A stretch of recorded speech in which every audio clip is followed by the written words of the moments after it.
Okay, so before we go further in the course, one thing I need to show you guys is how to access the external files for each lesson of the course.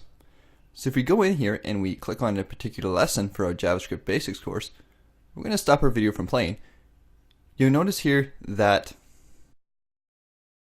we have a sidebar on the right, and at the top here we have an arrow pointing down. If we click this arrow, we can see here that we have the downloadable files. We also have the lecture description, once again our file we can download, and some external resources for the course as well.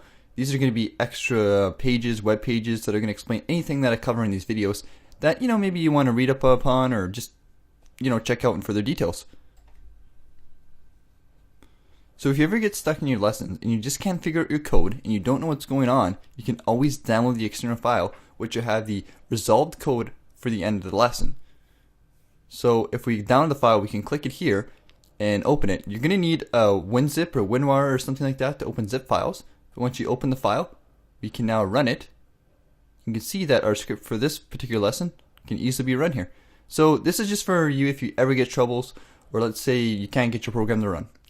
If for some reason you still have troubles after this, what you can do is you can go to the top here and you can start a discussion. You can also take notes for each lesson.